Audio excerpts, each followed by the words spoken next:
테무나 쉬인에서 혹시 제품을 구매해 본 적이 있으신가요? 자, 그 제품이 가격이 싸서 그리고 게다가 제품의 질도 괜찮아서 만족하셨던 분도 계시겠지만 제가 유튜브에 테무 후기, 쉬인 후기 해서 몇 개 찾아보니까 만족하지 못하고 엉뚱한 제품이 왔다는 그런 후기도 꽤 많이 읽어보았습니다. 자, 이렇게 초저가 플랫폼, 특히 이제 중국 쪽에서 어쨌든 이 많은 생산자들이 있고 한국 쪽에 소비자가 있는 상태에서 이제 둘을 연결해주고 있는 어떻게 보면 크로스 보더, 국경을 넘어서 연결해주고 있는 플랫폼이라고 볼 수 있습니다. 예전에는 사실 상상하기 어려웠던 일들이죠.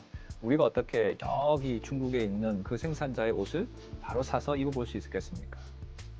이런 측면에서 어떻게 보면 이 테무나 쉬인과 같은 초저가 크로스보더 플랫폼은 분명히 이제 소비자한테 중요한 혜택을, 어떤 효용을 준다고 볼 수도 있죠. 낮은 가격에 괜찮은 물건을 살 수 있다. 그죠? 자, 그런데 이렇게 어떻게 보면은 초저가형 플랫폼이 우리나라 시장에서 메이저가 될 수 있을까요? 메이저라고 하면 뭐 쿠팡이라든지 뭐 네이버가 운영하는 스마트 스토어 같은 그런 역할 지위까지 올라갈 수가 있을까요?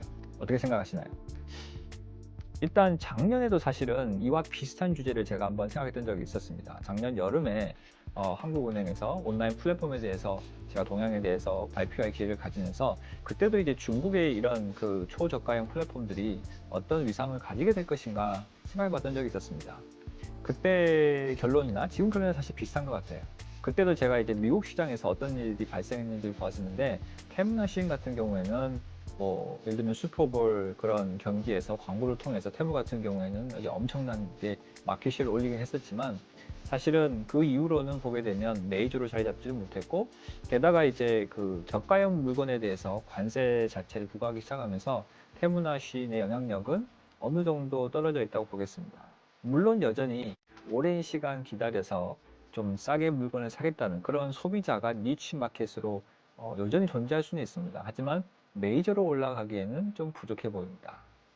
우리나라에서는 사실 그 빠른 배송을 제공하는 쿠팡이라든지 아니면 다양한 상품들을 어쨌든 쉽게 잘 볼 수 있는 네이버 스토어 같은 경우가 그게 메이저라고 저희가 볼 수 있는데요. 물론 그 외에 다른 이제 온라인 마켓플레이스도 꽤 있습니다만. 자, 그러면은 이런 메이저들과 경쟁해서 테무나 쉬인이 자리를 잡으려면 사실은 빠른 배송이 돼야 되고, 근데 무엇보다도 이제 소비자의 어떻게 보면 신뢰가 확보가 돼야겠죠. 내가 저 사이트에서 물건을 사더라도 꽤 괜찮은 물건을 올 것이라는 걸 어느 정도 믿을 수가 있어야 되는데 아무래도 그 부분에서 쉽지 않은 그런 부분이 있습니다.